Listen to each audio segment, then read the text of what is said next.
Jamaah, oh jamaah, alhamdulillah. Alhamdulillahirrabbilalamin, masih di Islam Itu Indah. Buat yang baru bergabung, kita ingatkan lagi hari ini masih di episode spesial Islam Itu Indah menjawab pertanyaan jamaah. Jadi yang belum mengirimkan pertanyaan, langsung aja kirimkan pertanyaan ke media sosial Islam Itu Indah yang ada di bawah saya ini nih ya.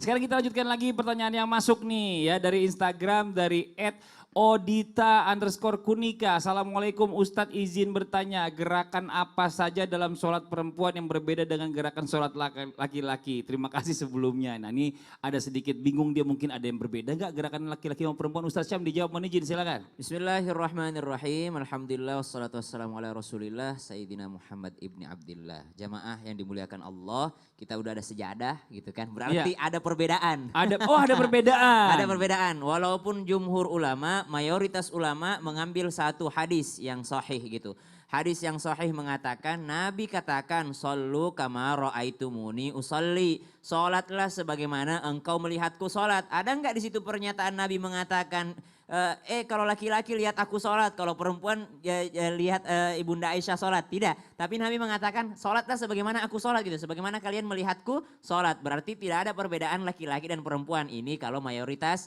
ulama. Namun ternyata dalam Syafi'iyah, mazhab Syafi'iyah, salah satu ulama dalam mazhab Syafi'i, Imam Abu Syuja mengatakan dalam syarah matannya beliau menyampaikan ada beberapa perbedaan antara laki-laki dan perempuan gitu. Yeah. Dan ini juga berdasarkan beberapa riwayat ya, berdasarkan beberapa riwayat. Termasuk diantaranya perbedaannya adalah ketika imamnya salah. Kalau laki-laki negurnya subhanallah. Ya, kalau perempuan nepuk tangan tangannya satu menepuk tangan satunya. Nah, itu satu perbedaannya. Kalau laki-laki subhanallah, kalau perempuan negurnya begini. Nah, yang kedua apalagi bedanya? Safnya ketika berjamaah berbeda juga dengan laki-laki, itu perbedaan. Kemudian yang ketiga apalagi perbedaannya? Suaranya. Kalau laki-laki kan suara itu boleh keluar ya keras, tapi kalau perempuan ada ajnabi, ada orang asing, tidak boleh terdengar suaranya dengan orang asing, tapi sama-sama mendengarkan, minimal mendengarkan sendiri. Nah, yang penting untuk kita jelaskan adalah perbedaan dalam gerakannya. Oke, coba langsung dipraktekin aja Ustadz Syam. Gimana nih, ada sajadah ya kan? Jadi ada riwayat Baihaqi ya, dari riwayat Imam Baihaqi mengatakan bahwa Rasulullah Shallallahu Alaihi Wasallam pernah melewati dua orang wanita yang sedang sholat gitu. Ketika melewati dua wanita yang sedang sholat ini, mereka praktik ruku dan sujud seperti rukunya laki-laki, seperti rukunya baginda Nabi Shallallahu Alaihi Wasallam, sujudnya baginda Nabi. Bagaimana sih rukunya baginda Nabi? Ketika ruku baginda Nabi itu perutnya agak ke dalam dan juga melebar tangannya gitu.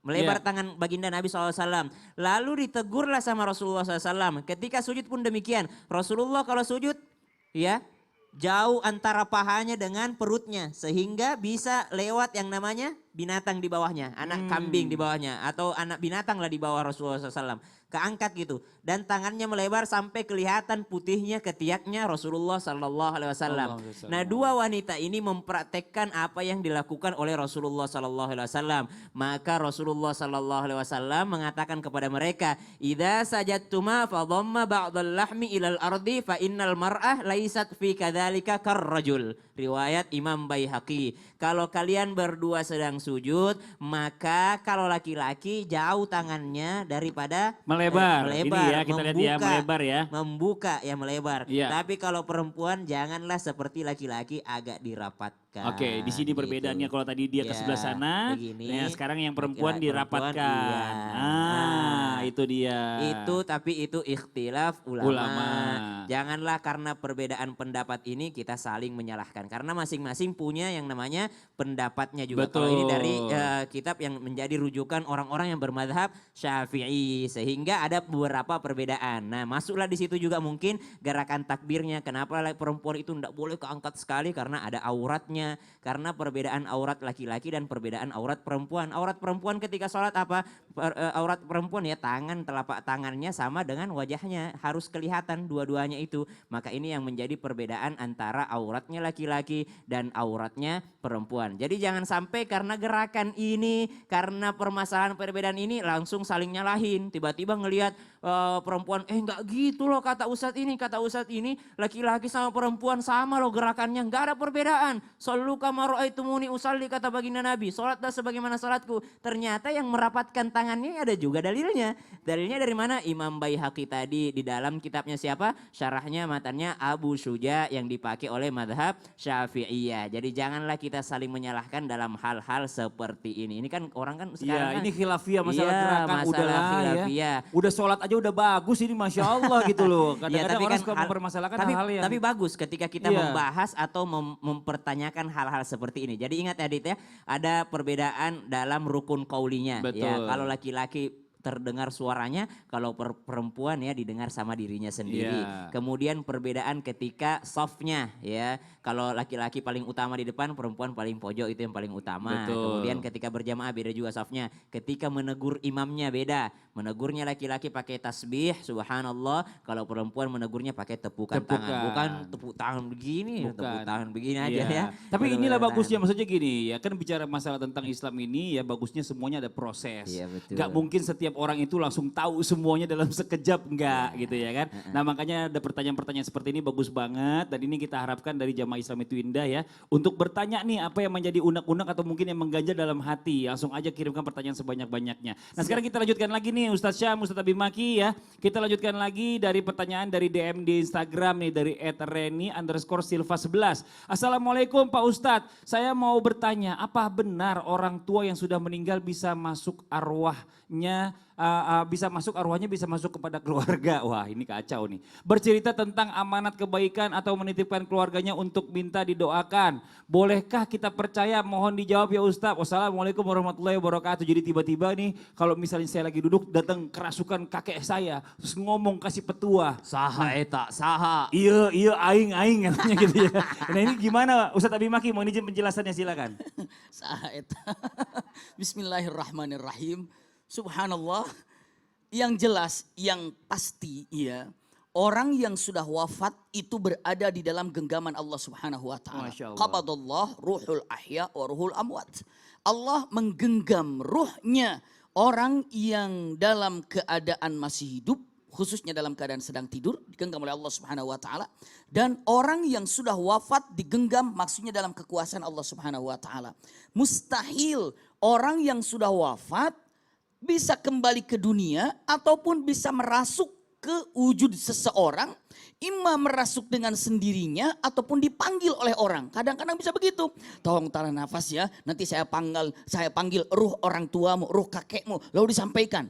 Punten, andai pun dia itu kesurupan ataupun kemasukan, yakin bukan orang tuanya yang masuk tapi itulah jin yang masuk. Iya, untuk mengganggunya. Jadi hal ini mustahil orang bisa kerasukan dengan orang yang sudah wafat. Karena orang yang sudah wafat itu adalah punten. Mereka berada dalam genggaman ataupun dalam kekuasaan Allah Subhanahu wa taala. Berarti ya apapun yang terjadi kepada orang tersebut itu adalah punten bukan orang yang sudah wafat. Tapi itu adalah hanyalah jin yang mengganggunya. Terkadang ada yang sekarang mengatakan kalau masih 40 hari masih di sini. Orang yang meninggal tuh masih ada di sini. Makanya mungkin saja bisa merasuk kepada siapa saja. Tidak. Orang yang sudah wafat langsung berada dalam arwah yang sangat indah. Apalagi orang yang beriman. Iya. Usikum wa iya ya nafsi bitaqwallah, pegang baik-baik. Kapan terakhir ruh ini berada di sekeliling kita? Walaupun tidak ada hadis yang masih di sini jelasnya. Tapi melihat daripada hadis yang ada. Kalau sesungguhnya jenazah tahu siapa yang memandikan jasad-jasadnya. Berarti ada di sana. Berarti ada di situ. sana. Ada di situ. Siapa yang memandikan jenazahnya, siapa yang dia tahu. Hadis yang kedua, orang yang soleh atau solehah begitu diangkat untuk dikuburkan, maka orang itu mengatakan cepat berangkat, aku ingin dikuburkan, karena dia ingin cepat-cepat dikubur. Karena dia tahu dirinya itu ada mendapatkan kebaikan kelak di akhirat. Maka dia ingin cepat-cepat dikubur. Jasadku cepat dikubur, jasadku cepat dikubur. Melihat daripada keterangan ini berarti jasad itu ada di sana. Betul. Ataupun ruh itu ada di sana. Masih. Untuk segera ya. Lalu ketika orang itu tidak baik, orang tidak taat pada Allah. Dia ketika jasad itu dibawa, dia mengatakan kata-katanya, mau dibawa kemana jasadku? Tinggalkan di sini, tinggalkan di sini. Kenapa? Dia tahu karena kubur itu merupakan adab buat dirinya, kesengsaraan buat dirinya. Melihat daripada keterangan ini, orang yang wafat, ruhnya tahu yang siapa dimandikan oleh siapa. Yang kedua, tahu bagaimana saat dibawanya. Melihat kenyataan daripada hadis ini berarti tahu. Tapi kalau hanya 40 lalu bisa masuk ke sana kemari tidak.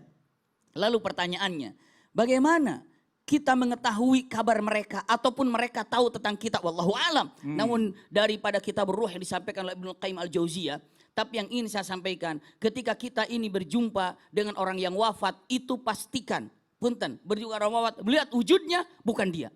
Ataupun bicara mengatakan, aku adalah ayahmu, itu juga bukan dia. Bukan dia. Tapi kecil kemungkinan, kecil kemungkinan. Kalau seandainya dia bermimpi melihat kakeknya, melihat ayahnya, melihat neneknya, dalam mimpinya mungkin saja itu adalah dia, mungkin.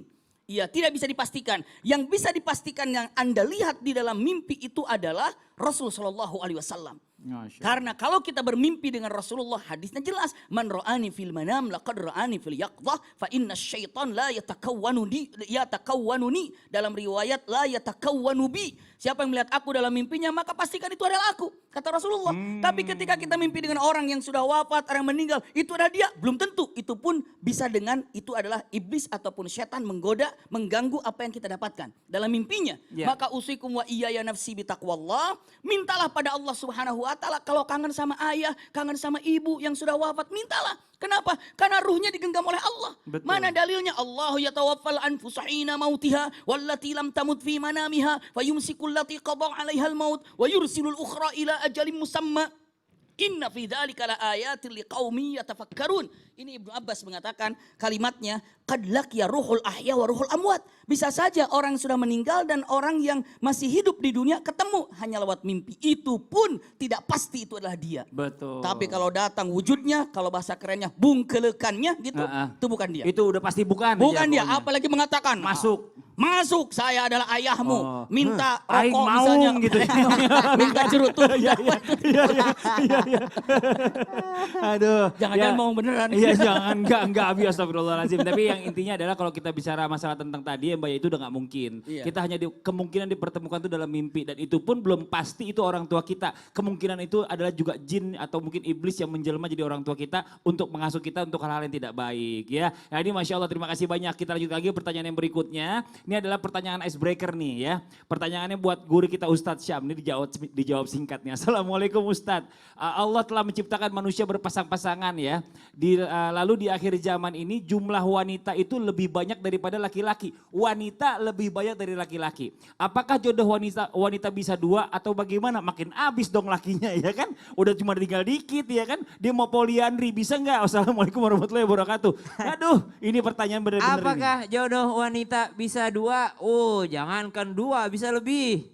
Yang penting tidak bersamaan. Cerai dulu. Asalkan nggak bersamaan. Astagfirullah, Kalau nauzubillah. bersamaan jelas tidak bisa. Karena wanita itu tidak boleh poliandri. Kenapa kok laki-laki boleh poligami, perempuan nggak boleh poliandri? Ya sudah begitu hukumnya gitu. Ya kalau saya pernah dengar juga karena nanti mungkin nggak tahu nih siapa bapaknya, Iya. binnya siapa. Karena nggak tahu gitu loh. benihnya siapa. Kalau laki-laki kan Betul. jelas. Kalau laki-laki itu jelas kalau ketika poligami, tapi perempuan tidak jelas ketika dia poliandri. Poliandri. Maka ketika ditanyakan boleh nggak perempuan itu jodohnya lebih dari satu, boleh. Lebih dari dua, boleh. Lebih dari tiga bisa jadi. Lebih dari empat bisa jadi. Asalkan enggak bersamaan. Mungkin satu dulu meninggal, menikah lagi, cerai, menikah lagi, meninggal lagi. Ya Allah. Menikah lagi. Kayak nyumpah ini jadi nggak enak ini. Kenapa? Doa ini Kan jadi kita yang nggak nggak tahu enak. jalur hidup orang seseorang tuh bagaimana. Bisa saja Allah Subhanahu wa taala menakdirkan seseorang berjodoh dengan si A, Betul. tapi durasinya cuma setahun. Allah takdirkan lagi dia berjodoh dengan si B, tapi durasinya cuma 2 tahun gitu. Jadi jodoh itu adalah takdir yang berdurasi gitu.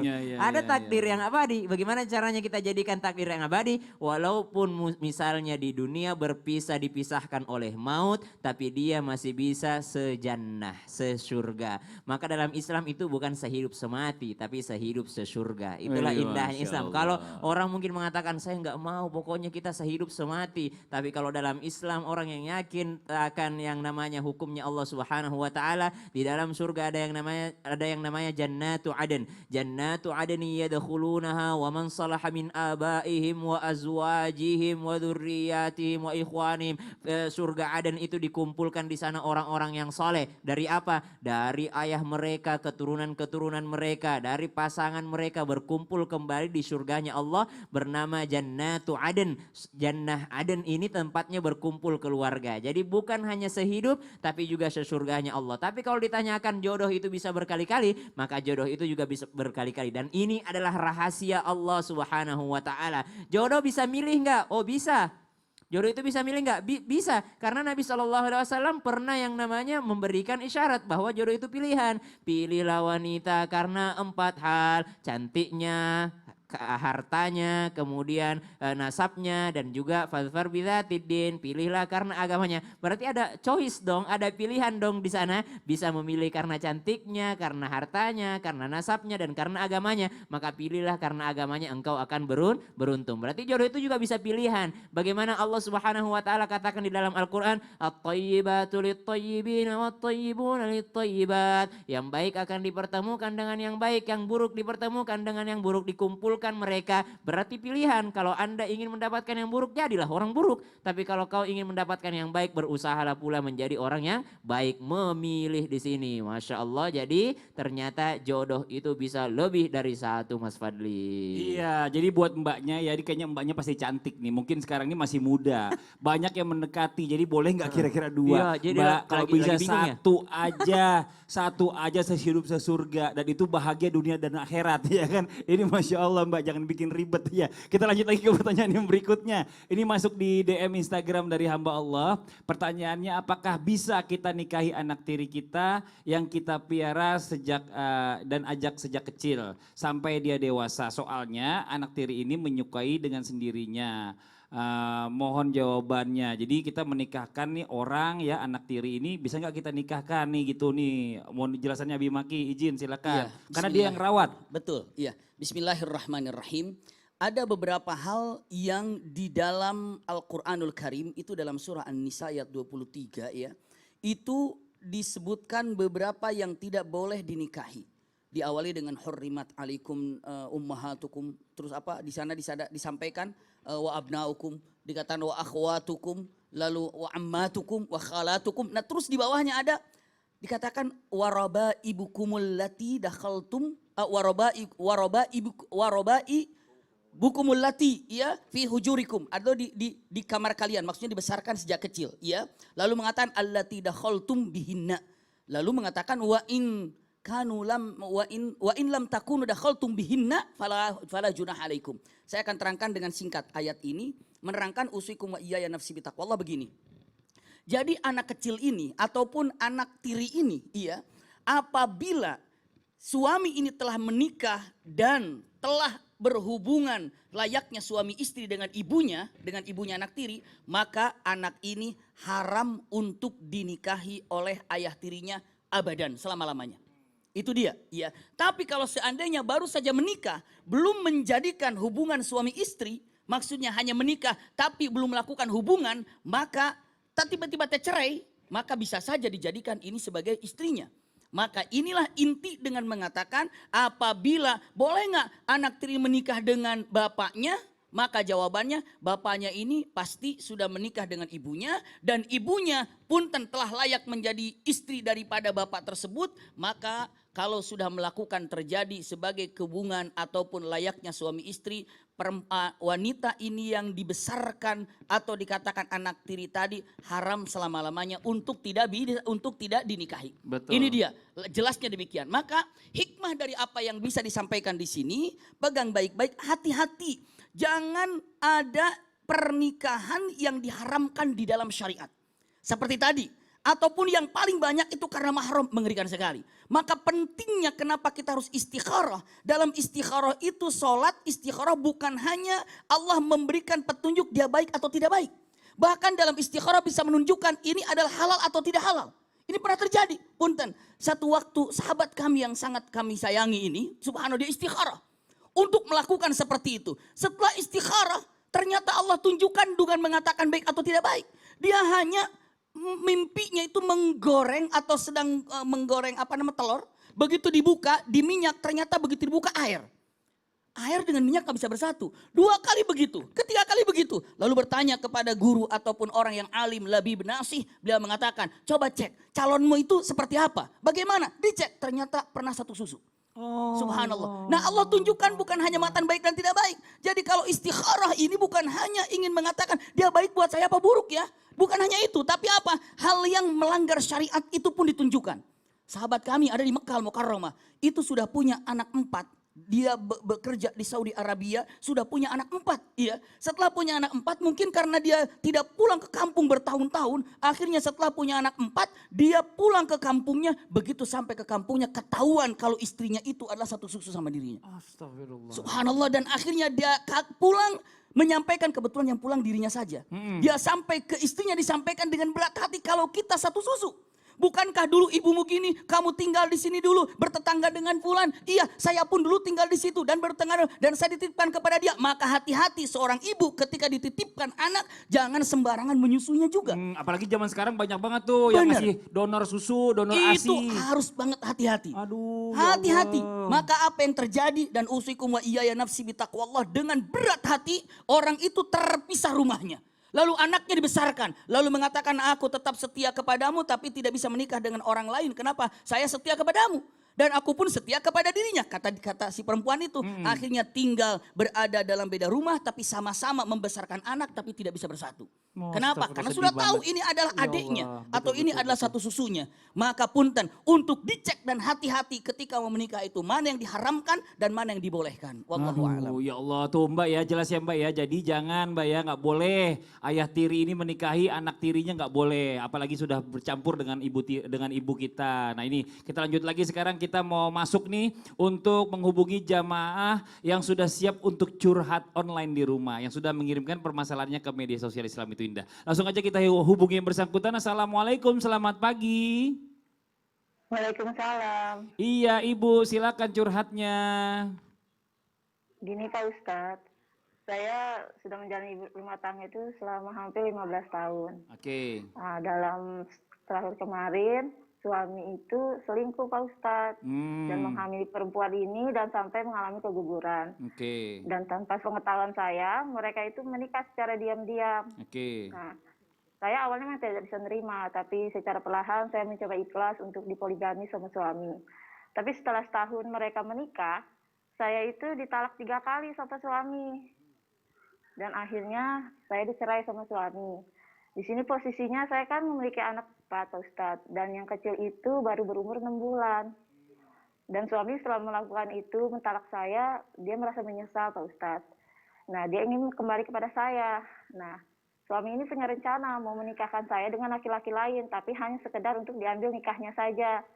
Nah setelah itu saya baru menikah lagi dengan suami. Karena yang dilakukan ini kan karena demi anak-anak Pak Ustadz. Kalau menurut pandangan Islam itu bagaimana ya Pak Ustadz? Iya, jadi menikah lagi karena udah talak 3, kan memang hukumnya adalah ibu harus menikah lagi. Tapi pernikahannya di setting ya Bu ya, di setting, ibu nggak diapa-apain, ceraiin lagi gitu. Kira-kira bagaimana, boleh nggak Ustadz Abi Maki dulu? Silakan mohon izin Ustadz. Ya, bismillahirrahmanirrahim. Ini dikatakan si laki-laki ini muhallil ya. Makanya kalau hal yang seperti itu menikah dengan settingan, dengan mengatakan kamu menikah dengan istriku tapi jangan diapa-apain. Misalnya nanti setelah itu kamu talak, nanti saya bayar. Lalu punten Rasulullah menghinakan laki-laki ini bagaikan kambing sewaan. Penghinaan seperti itu. Dan pernikahannya pun ini adalah punten bahasanya. Kalau begitu niat dari awal, nikah itu bukan niat untuk cerai. Kalau itu kan niat untuk cerai setelah itu. Maka ketika saya menikah tapi nanti setelah itu cerai. Na'udzubillah itu tidak ada. Nikah itu untuk mendapatkan keabadian di dalam masalah pernikahan. Jadi kalau mengatakan nikah seperti itu adalah tidak boleh dan itu adalah haram. Maka punten bahasanya. nikah yang terjadi yang disebutkan di dalam kenyataan yang harus dipahami oleh kita semuanya yang digambarkan di dalam Al-Qur'anul Karim, si perempuan ini menikah dengan laki-laki ya dengan syarat satu, laki-laki tidak ada niat untuk menceraikannya. Yang kedua, harus punten melakukan hubungan lahir dan batinnya. Harus terjadi. Seandainya pun punten ini laki-laki ini menikah, iya, atau perempuan itu dinikahi dengan laki-laki. Ternyata laki-laki itu niatnya saya tidak akan menceraikan. Memang nikah yang hakiki. Betul. Tapi belum, punten bahasanya, belum malam pertama begitu ya, wafat. Wafat suaminya. Ditanya, Anda telah bergaul dengan suamimu? Belum pernah, berarti belum menjadi muhallil laki-laki ini. Belum, tapi kan sudah akan. Tidak, tapi syaratnya dua itu. Harus terjadi hubungan layaknya suami istri. Yang kedua, niatnya tidak akan pernah memecahkannya atau memisahkannya.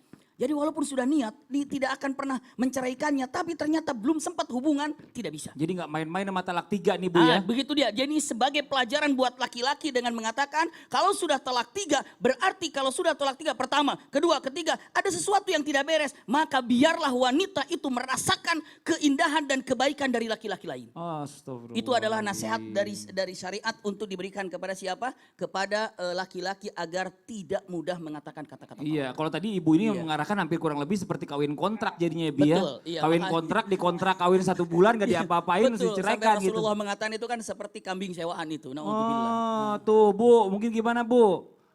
Ibu, Iya Pak Ustadz. Ya, masih ada yang mau ditanyakan lagi? ya saya juga gini Pak Ustadz, saya juga sering mengalami kesurupan itu Pak Ustadz. Semenjak suami saya itu memiliki wanita lain. Gitu, Masalah ekonomi gitu ya Bu ya? Ya. Iya, sebetulnya ya perempuan ini kalau dibawa masalah kesulitan ekonomi itu perempuan dimanapun bisa bertahan. Namun saat kesulitan menghadapi akhlak suami itu perempuan tidak bisa untuk menerima. Betul. Begitu. Kalau misalnya kesulitan tapi suaminya berusaha untuk mencari nafkah, perempuan menerima. Oke, Anda sudah berusaha tapi cuma dapat segini, gak ada masalah. Tapi begitu melihat akhlak yang tidak baik, punten.